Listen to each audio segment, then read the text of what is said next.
So I want to bring you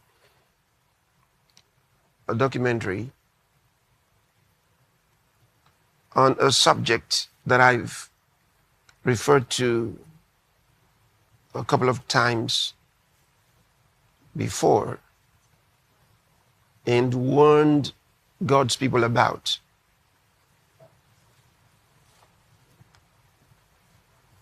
Because you have to understand the kind of deception that's out there in the world today.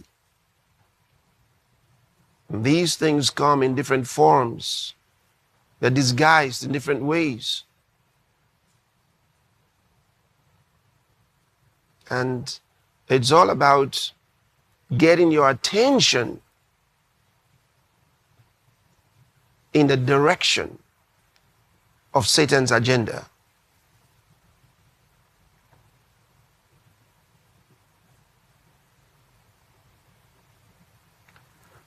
So before we go into today's discussion on the blessing of Abraham, look, when I was just meditating on the scriptures, I was hoping, I said, oh Lord, can I really sit down today? Because even there, going through those scriptures, I was exploding inside. I thought, hope I'll be able to sit down. So I'm really going to try my best to be gentlemanly sitting down here. Just it's so much. It's so much. So much. God's word is so much. So we'll get into that shortly. Now let's watch this untold truth about yoga and massages. Those of you that love to get massages, watch this. I was practicing yoga. I was under the guidance of a spiritual guru. I was doing Ayurveda. I was completely in this mystical world, but still claiming Christianity. And God said no. I was a certified yoga instructor with hundreds of hours of training. And it was my passion. My passion was healing. My passion was helping people heal. And little did I know I was deceived, and not until I was saved by Jesus Christ.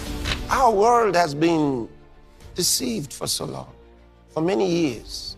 This is the reason you find that the people who are trying to get cured of a certain condition, but the treatment perpetuates the condition, and they don't know it.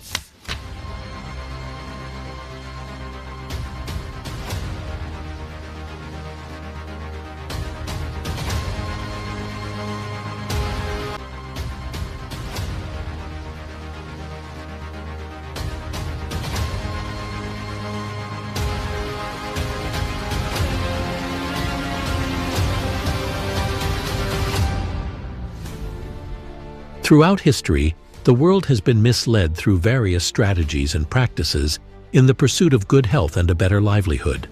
Among these is yoga, a widely recommended exercise. However, many unknowingly open themselves to demonic influences and practices. The word yoga is related to the word yoke, and it means union, and the implication is union with God. The whole purpose of yoga is not just tuning up your body. And in the ancient texts of Hinduism, the Vedas, and the Bhagavad Gita, which is like the Hindu Bible, talks about being yoked with the universal consciousness. It's all about merging your soul with the universal consciousness. Yoga is a Hindu ritual. The word yoga means to marry, to connect, to unite, to combine, to become one with. That's what yoga means, to yoke with. And also, basically, yoga is sun worship. It is actually a spiritual trap to lure people into worshipping false gods. And the word yoga means to be yoked with, to be united with. And here's where the deception comes in. Some will say it will bring you closer to God, But I'm here to tell somebody today that the only thing yoga will bring you closer to is demonic spirits. Absolutely. You know, these are subliminal messages. So they've got to go through a certain religious inclination to give us some exercise. Here's where you have to be wise as a child of God. You know, some of these things look harmless, but just so you know how these things play out. So they hijack the exercises, call them yoga, and yoga has a connotation to a certain religious background. Well, first of all, this is idolatry, because those religions are pagan. They worship many gods. And we know there's only one God. So who are they actually worshiping? They're worshiping demons. This is the biggest sin of the Old Testament, and I would say of the New Testament. When did God get really fired up at his people? When they worship false gods. You can't separate yoga and Hinduism. You can't separate, yeah. So which means then that whether intent to or otherwise, you've got Christians practicing Eastern mysticism. Yeah. What we would call Hindu worship. They may say what they want, Yeah. but ultimately that's what they're participating in. Now, most people going to yoga studios doing yoga have no idea about this, nor do they have any really desire to do that. They're mostly there for physical exercise, for, you know, mental health and something beneficial to their life, to just stay healthy and stay flexible, which are all great things. But the thing is, you are pursuing that under a greater covering, under a greater mission of yoga, which is completely anti-biblical, completely anti-Christian, and will actually end up in extreme demonization. They don't tell you that. So they say, oh, it's normal, it's just exercise. Why do you give it that particular name? Yoga has become very popular, and the world has done a great job of marketing it as an exercise. Research shows that tens of thousands of people around the world, including Christians, now practice the exercise. There is nothing wrong with physical exercise, but these positions are teaching postures with a spiritual purpose. The true religion of yoga is much more than just stretching. So when you're doing these poses, those particular poses, and they're not ordinary poses, they're very odd and distinct. That's like sending up a bat signal to get Batman to come visit you, except it's going to be a demon that's associated with that pose. When they make those poses, they're invoking that particular demon that goes with that pose. That's what the poses were curated for. They were curated to honor false gods, and not only honor false gods, but invite and to yoke with false gods. Poses and sequences to worship the sun, to worship specific gods like Shakti and Shiva and Ganesha. And So yoga stretches are not just regular stretches. The stretch in yoga, each stretch has a meaning to it. So for example, there's a pose called warrior pose, warrior 1, 2, and 3. Okay. So in the warrior pose, the person stretches in certain angles. What they're doing is basically they are doing the act of beheading, which happens in Hindu mythology. That's one example. Okay. So the stretches have meaning, and the stretches have to be done in a certain sequence. You can't change the sequence. They have to be done in a certain sequential order in order to play out the Hindu story or the Hindu mythology. So yoga stretching is a Hindu ritual. It is a physical expression of worship. You can never separate yoga from Hinduism. It's not possible. The roots of yoga are intrinsically pagan. You can't go to a yoga class without having Hindu gods and goddesses all over the walls, without seeing a tarot deck in the corner, without a crystal here, a salt lamp there. Like it's riddled. It's like a demon cave every time you go into a yoga studio. Yoga is widely practiced for relaxation, stress relief, and physical exercise. However, many, including Christians, adopt it without considering its origins. That's where you start. You start with the beginning. Read the history of it. Who were they? What were they like? What were their pursuits? What were their motivations? Then you would know. That'll be easy for you to project that direction, where they're going, what they want to do. From the very beginning, it was a fraud. Yoga's roots trace back thousands of years in ancient India. Originally, it was a spiritual practice focused on meditation. It is not known when the tradition of yoga came into existence, but on the basis of Sankhya philosophy, Patanjali compiled the sutras with precise classifications, sequences, and logic. Ancient Indians had applied a unique technique for seeking knowledge. Here, the experimentation, testing, and observation were not performed externally, but inside the human body and mind. The process of concentrating the Chitta consciousness is yoga. Therefore, yoga in India left its mark on many philosophies, arts, and sciences. According to Hindu philosophy, the source of yoga is Shiva, but the main guru or the founder also, some people say father, some people say is the serpent. And the serpent, according to Hindu teachings, mythology, serpent took the form of a human being, and he wrote 195 aphorisms, means wise sayings.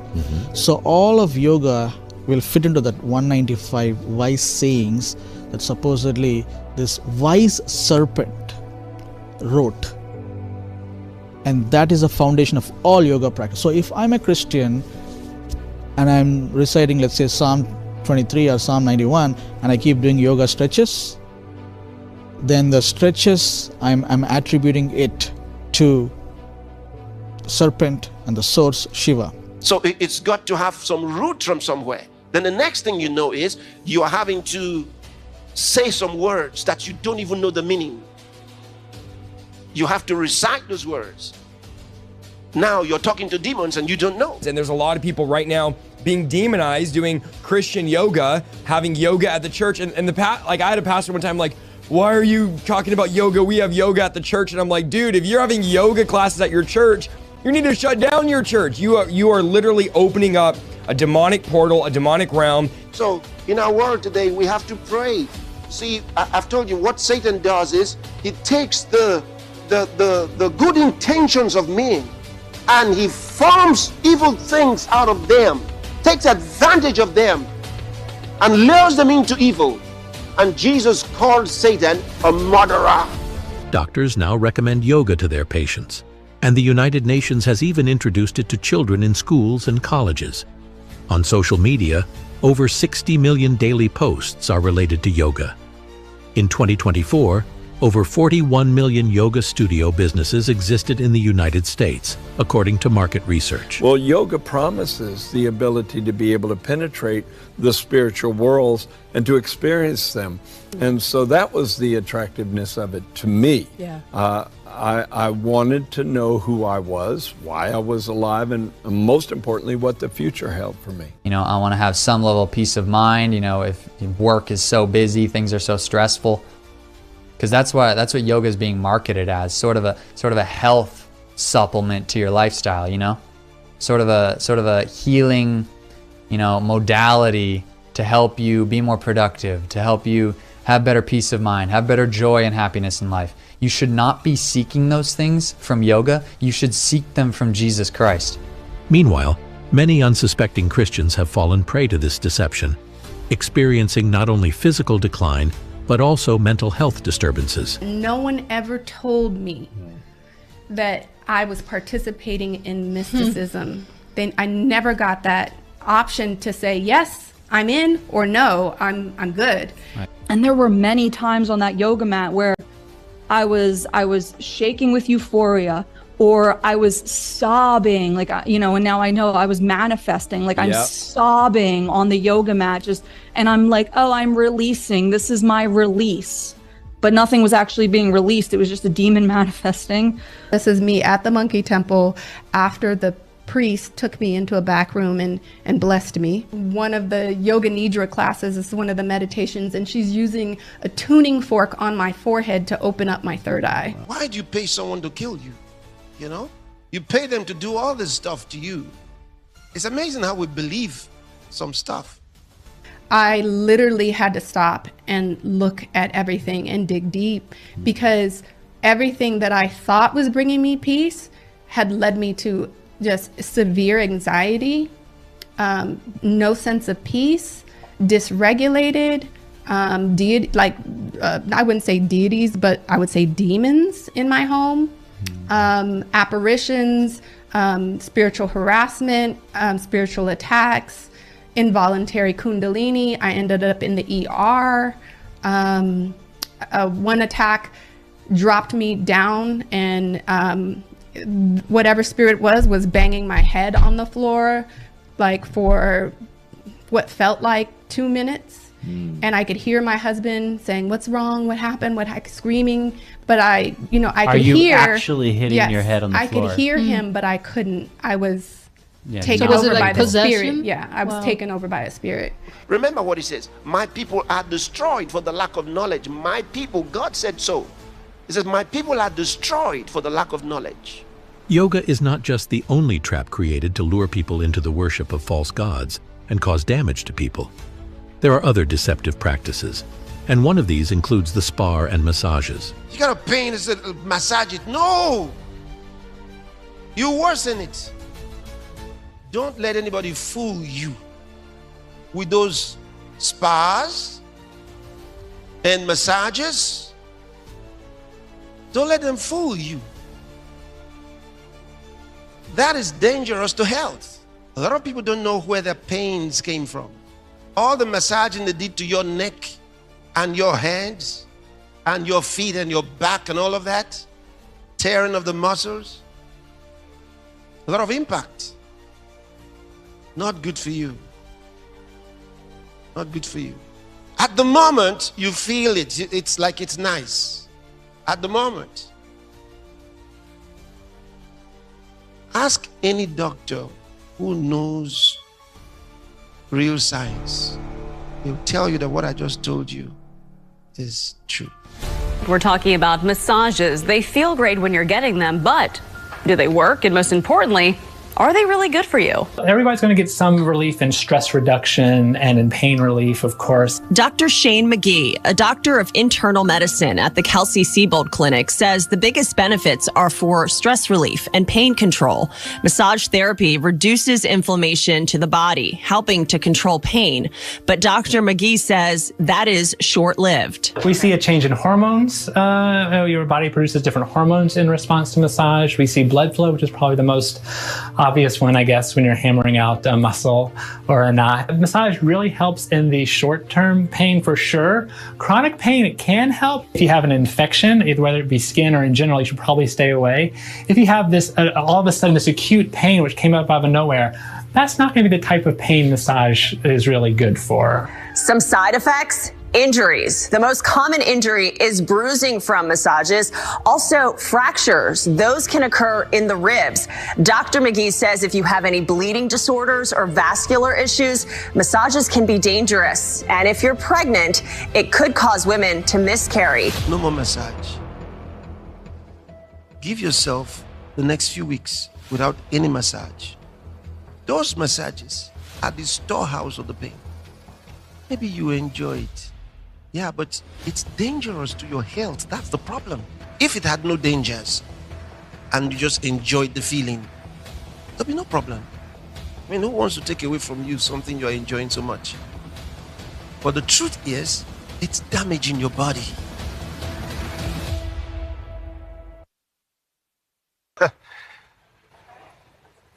I hope you heard it. You may enjoy it for the moment, but at the end, you'll be a customer to the doctors. Not good. And what's even worse is the first part of that video, the yoga, the idolatry in yoga. And many don't realize what's happening to them. So they're not mere exercises. They're positions of demons. Listen, I cast out demons. I've been ministering to people for many years, and I've dealt with a lot of demon-possessed people, demon-oppressed people, and demon-obsessed people. And I can tell you that a lot of those movements are from demons. Those are things we see with demon-possessed people. You think it's wonderful while you're in that place and, you know, they're teaching you. But when these demons take a hold of people, there are movements they make. A lot of them are very much like what you just saw there. And after you've been a part of yoga, through which you invite demons into your personal life and into your home, you start experiencing things you never experienced before. The trouble is, you may not immediately attribute them to the yoga. You're going to think you have some other problems. And then you're looking for solutions. Then you start having visitations in your dreams, because those spirits have to get your attention. You've been inviting them with your dance. You've been inviting them with your activities, with your symbols. So now they show up in your dreams.